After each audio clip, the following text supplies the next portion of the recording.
Bilan récapitulatif des prophéties sur le Sénégal avertissant le président Macky Sall. Nous voulons préciser dans cette vidéo que le prophète Eli Pada est apolitique. C'est son office de prophète qui l'amène à prophétiser sur les nations et amène son Dieu à l'avertir de tous les événements dans les nations et dans le monde entier avant que ceux-ci ne prennent forme.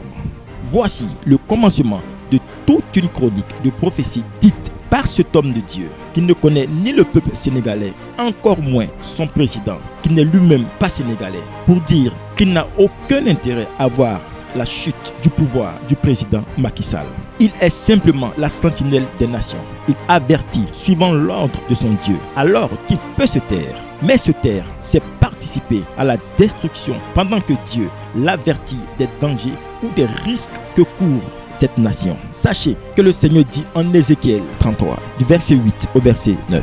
Quand je parlerai aux méchants, méchant, certainement tu mourras, et que tu ne parleras pas pour avertir le méchant à l'égard de sa voix. Lui, le méchant, mourra dans son iniquité, mais je redemanderai son sang de ta main. Et si tu avertis le méchant à l'égard de sa voix pour qu'il s'en détourne et qu'il ne se détourne pas de sa voix, il mourra, lui, dans son iniquité, mais toi, tu as délivré ton âme. Donc, l'homme de Dieu a la lourde responsabilité de transmettre fidèlement le message du Seigneur pour qu'il n'ait pas à répondre devant lui de ce qu'il n'est pas averti le concerné. Avoir un tel homme de Dieu dans une nation est une bénédiction, un grand atout, plutôt que de le voir comme un danger. Nul était le Seigneur qui avait averti son prophète des événements et des risques d'embrasement du peuple sénégalais. Si son président Macky Sall n'écoutait pas la voix de Dieu et se représentait, nul était les prophéties que le Seigneur a données par la bouche de son prophète, le prophète Eli Pada, depuis 2020. Aujourd'hui, les élections au Sénégal ne se seraient pas passées comme elles se sont passées, dans la tranquillité, dans la paix, avec un vainqueur reconnu de tous les adversaires politiques. Là où personne ne s'imaginait les intentions secrètes du président Macky Sall, le prophète Eli Pada en avait été informé par l'Éternel des armées des intentions de ce dernier à toucher à la Constitution et que si il le faisait, son pays s'embraserait. Voici les différentes prophéties depuis 2020 avertissant le président Macky Sall. Il y a une grosse humiliation qui attend le président du Sénégal, Macky Sall. Sa Majesté Macky Sall s'est évertuée ces dernières années à casser tout ce qui pourrait se présenter devant elle pour lui contester la couronne. La conséquence est dramatique puisque le voilà face au peuple qui visiblement a faim. La crise est à fleur de ventre, l'heure est grave. On va se battre avec Macky Sall. On ira jusqu'à la fin. On va se battre avec lui. Observez bien l'allure du prophète. Il n'avait pas encore les cheveux nazariens comme aujourd'hui. Le Seigneur avertit encore une seconde fois le président Macky Sall pour dire qu'il risque d'embraser le Sénégal s'il se présente pour un troisième mandat. Je m'adresse au président sénégalais. Le président Macky Sall. Ton intention de briguer un troisième mandat sera l'erreur la plus grave que tu aies fait de toute ta vie. La grande honte, je te vois sortir par la petite porte, mais la plus petite des portes, au point où je suis en train de voir, aux yeux des Sénégalais, tu seras le piètre des présidents qu'ils n'ont jamais eu. Prends garde à toi pour ne pas du tout laisser ton cœur te conduire à la dérive. S'il te plaît, écoute la voix de l'Esprit. Écoute la voix de l'Esprit de Dieu. Voulant faire selon sa volonté, le président Macky Sall se heurte à une forte opposition. Le peuple sénégalais refuse et c'est le début des troubles au Sénégal. Grave qui se déroule au Sénégal. Des affrontements entre la police et les partisans d'Ousmane Sonko ont fait 9 morts et les autorités sont en train de restreindre très fortement l'accès aux réseaux sociaux, donc la liberté de s'exprimer, pour, disent-ils, empêcher la diffusion de messages haineux.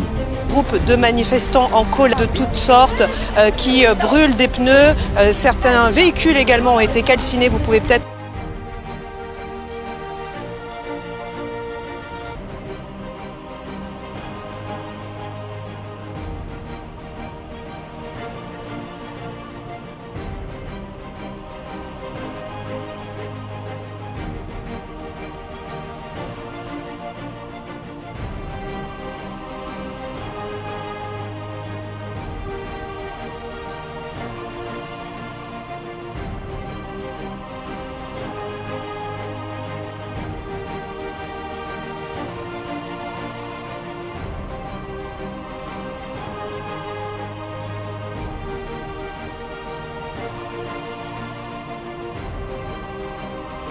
je repréviens encore le président du Sénégal.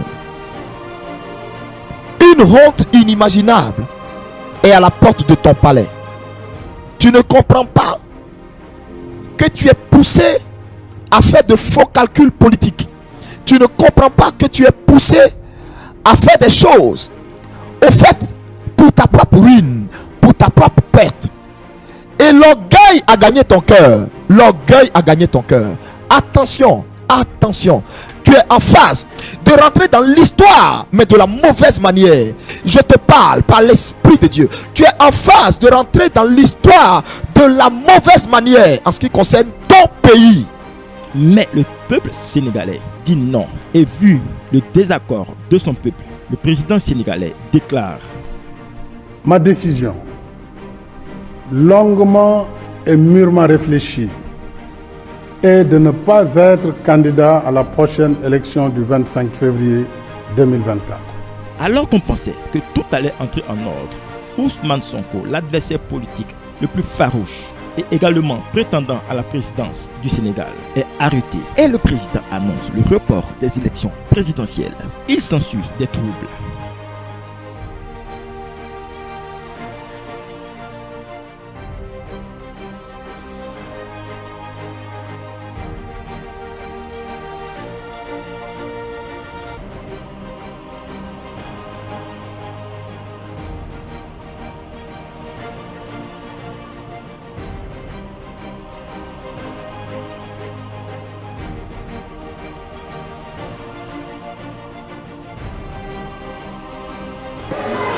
Alors que des élections devaient avoir lieu le 25 février, le Parlement a validé lundi le report de 10 mois de la présidentielle. Motif invoqué par le chef de l'État, les accusations de corruption pesant sur le Conseil constitutionnel. Nécessité pour le pouvoir, coup d'État déguisé pour l'opposition. Face aux caméras, 11 candidats à la présidentielle appellent à tour de rôle à faire front contre le président sénégalais. Le collectif assure poursuivre la campagne électorale et demande à la communauté internationale de ne plus reconnaître Macky Sall comme représentant du Sénégal au-delà du 2 avril, date officielle de la fin de son mandat. Le fils de l'ancien président Abdoulaye Wade ainsi qu'Ousmane Sonko n'ont pas été autorisés à se présenter. Le bras de fer entre ce dernier et le pouvoir a provoqué plusieurs épisodes de violence depuis 2021. Se disant profondément préoccupés, les États-Unis exhortent les autorités à fixer rapidement et dans le calme une nouvelle date.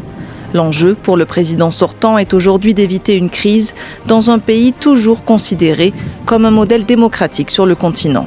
Mais en fin de compte, les élections présidentielles se tiennent finalement et un nouveau président est élu au Sénégal. La démocratie est sauvée. Le président sortant Macky Sall a félicité ce 25 mars sur Twitter l'opposant Bassirou Diomaye Faye. Il a déclaré sur Twitter « Je salue le bon déroulement de l'élection présidentielle du 24 mars 2024 et félicite le vainqueur, M. Bassirou Diomaye Faye, que les tendances donnent gagnant. » Un candidat élu dès le premier tour, affirment les observateurs. Une heure plus tard, le candidat Amadou Ba, ancien Premier ministre et dauphin désigné du président sortant Macky Sall, envoie un message de félicitations à son principal adversaire. Puis en fin d'après-midi, il prend la parole. Je réitère mes félicitations au président Diomaye Faye. La large victoire de Bassirou Diomaye Faye se confirme après l'annonce des résultats consolidés au niveau national. Le résultat n'est en tout cas pas contesté et marque peut-être l'épilogue de mois de tension autour de cette élection, une situation apaisée, saluée par les observateurs internationaux. Bassirou Diomaye Faye devrait devenir le plus jeune président du Sénégal. Il se décrit lui-même comme l'homme de la rupture. Voyez la pertinence des avertissements que le Seigneur donnait au président Macky Sall. La grande honte, je te vois sortir par la petite porte. Mais la plus petite des portes. Au point où je suis en train de voir, aux yeux des Sénégalais, tu seras le piètre des présidents qu'ils n'ont jamais eu. Une honte inimaginable est à la porte de ton palais. Je te parle par l'Esprit de Dieu. Tu es en phase de rentrer dans l'histoire de la mauvaise manière en ce qui concerne ton pays. Première grande humiliation, l'ex-président Macky Sall avait fait emprisonner les principaux opposants politiques et les avait libérés 10 jours avant les élections, pensant que cela lui permettrait de remporter les élections. En définitive, son candidat a été battu au premier tour des élections. Deuxième grande humiliation, ceux qu'il martyrisait ont fini par prendre le pouvoir par le chemin des urnes, de façon démocratique. Bien-aimés, nation du monde entier, c'est la raison pour laquelle vous devez écouter la voix du Seigneur, la voix de ses prophètes. C'est véritable. Nous bénissons Dieu pour la vie du prophète Eli Pada qui depuis longtemps avertissait et la voix du Seigneur a porté. La nation sénégalaise a entendu la voix du Seigneur. Elle a sauvé sa démocratie. Un nouveau président a été élu. Un climat de paix est instauré aujourd'hui au Sénégal. Que Dieu bénisse le ministère prophétique du prophète Eli Pada, son serviteur, qui aide nos nations à ne pas se perdre, à marcher dans la voie du Seigneur. C'est encore une fois de plus de lieu de dire, une telle personne est un atout, une bénédiction pour nos nations. Que Dieu vous bénisse. Shalom.